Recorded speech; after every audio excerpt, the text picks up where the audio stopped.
शहर के कॉलेज में पढ़ने वाला अमित छुट्टियों में अपने गांव आया तो उसकी माँ बोली, मेरी सहेली चंदा आई थी। वह और उसकी बेटी रंभा तुझे बहुत याद कर रही थी।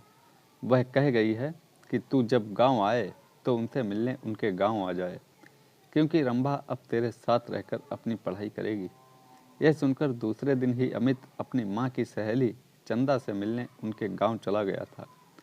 जब अमित वहां पहुंचा तो चंदा और उनके घर के सभी लोग खेतों पर गए हुए थे। घर पर रंभा अकेली थी। अमित को देखकर वह बहुत खुश हुई थी। रंभा बेहद खूबसूरत थी। उसने जब शहर में रहकर अपनी पढ़ाई करने की बात कही तो अमित उससे बोला, तुम मेरे साथ रहकर शहर में पढ़ाई करोगी तो वहाँ पर तुम्हें शहरी लड़कियों जैसे कपड़े पहनने होंगे। वहाँ पर यह चुन्नी बुन्नी का फैशन नहीं है। कहकर अमित ने उसकी चुन्नी हटाई तो उसके हाथ रंभा के सुडौल उबारों से टकरा गए। उसकी छुअन से अमित के बदन में बिजली के करंट जैसा झटका लगा था। ऐसा ही झटका रंभा ने भी महसूस किया था। वह हैरान होकर उसकी ओर देखने लगी तो अमित उससे बोला, यह लंबी चौड़ी सलवार भी नहीं चलेगी। वहाँ पर तुम्हें शहर की लड़की की तरह रहना होगा। उनकी तरह लड़कों से दोस्ती करनी होगी। उनके साथ वह सब कुछ करना होगा जो तुम गांव की लड़कियां शादी के बाद अपने पतियों के साथ करती हो। कहकर वह उसकी ओर देखने लगा तो वह शर्माते हुए बोली, यह सब पाप होता है। अगर तुम इस पाप पुण्य के चक्कर में फंसकर यह सब नहीं कर पाओगी तो अपने इस गांव में ही चौका चूल्हे के कामों को करते हुए अपनी ज़िंदगी बिता दोगी। कहकर वह उसकी ओर देखते हुए बोला, तुम खूबसूरत हो, शहर में पढ़ाई करके ज़िंदगी के मज़े लेना। इसके बाद अमित उसके नाजुक अंगों को बार बार छूने लगा। उसके हाथों की छून से रंभा के तन बदन में बिजली का करंट सा लग रहा था। वह जोश में आने लगी थी। रंभा के माँ बाप खेतों से शाम को ही घर आते थे, इसलिए उन्हें किसी के आने का डर भी नहीं था। यह सोचकर रंभा धीरे से उससे बोली, चलो अंदर पीछे वाले कमरे में चलते हैं। यह सुनकर अमित उसे अपनी बाहों में उठाकर पीछे वाले कमरे में ले गया। कुछ ही देर में उन दोनों ने वह सब कर लिया जो नहीं करना चाहिए था। जब उन दोनों का मन भर गया तो रंभा ने उसे देसी घी का गर्मा गर्म हलवा बनाकर खिलाया। हलवा खाने के बाद अमित आराम करने के लिए सोने लगा। उसे सोते हुए देखकर रंभा का दिल फिर उसके साथ सोने के लिए मचल उठा। वह उसके ऊपर लेटकर उसे चूमने लगी तो वह उससे बोला, तुम्हारा दिल दोबारा मचल उठा है क्या? तुमने मुझे प्यार का चस्का जो लगा दिया है। रंभा ने अमित के कपड़ों को उतारते हुए कहा।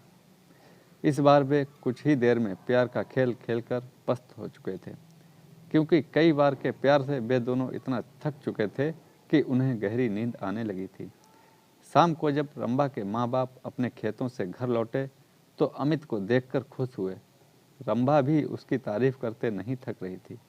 वह अपने माँ बाप से बोली, अब मैं अमित के साथ रहकर ही शहर में पढ़ाई करूँगी। यह सुनकर उसके पिताजी बोले, तुम कल ही इसके साथ शहर चली जाओ। वहाँ पर खूब दिल लगाकर पढ़ाई करो। जब तुम कुछ पढ़ लिख जाओगी तो तुम्हें कोई अच्छी सी नौकरी मिल जाएगी, तुम्हारी ज़िंदगी बन जाएगी। फिर किसी अच्छे घर में इसकी शादी कर देंगे। आजकल अच्छे घरों के लड़के पढ़ी लिखी बहू चाहते हैं। रंभा की माँ ने कहा। तो अमित बोला, मैं दिन रात इसे पढ़ाकर इतना ज़्यादा होशियार बना दूंगा कि फिर यह अच्छे अच्छे पढ़े लिखों पर भारी पड़ जाएगी। रंभा की माँ ने अमित के लिए खाने को अच्छे अच्छे पकवान बनाए। खाना खाने के बाद बातें करते हुए उन्हें जब रात के 10 बज गए तब उसके सोने का इंतजाम उन्होंने ऊपर के कमरे में कर दिया। जब अमित सोने के लिए कमरे में जाने लगा तो चंदा रंभा से बोली, कमरे में 2 पलंग है, तुम भी वहीं सो जाना। वहाँ पर अमित से बातें करके शहर के रहन सहन और अपनी पढ़ाई लिखाई के बारे में अच्छी तरह पूछ लेना। यह सुनकर रंभा मुस्कुराते हुए बोली, जब से अमित घर पर आया है तब से मैं उससे खूब जानकारी ले चुकी हूँ।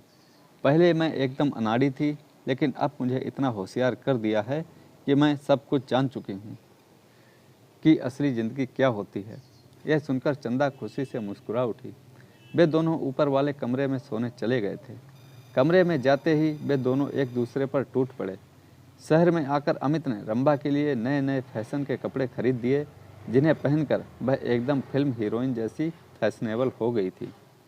अमित ने एक कॉलेज में उसका एडमिशन भी करा दिया था। जब उनके कॉलेज खुले तो अमित ने अपने कई अमीर दोस्तों से उसकी दोस्ती करा दी, तो रंभा ने भी अपनी कई सहेलियों से अमित की दोस्ती करा दी। गांव की सीधी सादी रंभा शहर की ज़िंदगी में ऐसी रम गई थी कि दिन में अपनी पढ़ाई और रात में अमित और उसके दोस्तों के साथ खूब मौज मस्ती करती थी। जब रंभा शहर से दूसरी लड़कियों की तरह बंद संवर कर अपने गांव जाती, तब सभी लोग उसे देखकर हैरान रह जाते थे। उसे देखकर उसकी दूसरी सहेलियां भी अपने माँ बाप से उसकी तरह शहर में पढ़ने की जिद करके शहर में ही पढ़ने लगी थीं। अब अमित उसकी गांव की सहेलियों के साथ भी मौज मस्ती करने लगा था। उसने रंभा की तरह उनको भी प्यार का चस्का जो लगा दिया था। तो दोस्तों, कैसी लगी ये कहानी? लाइक करें, कमेंट में हमें बताएं और चैनल को सब्सक्राइब करना ना भूलें। धन्यवाद।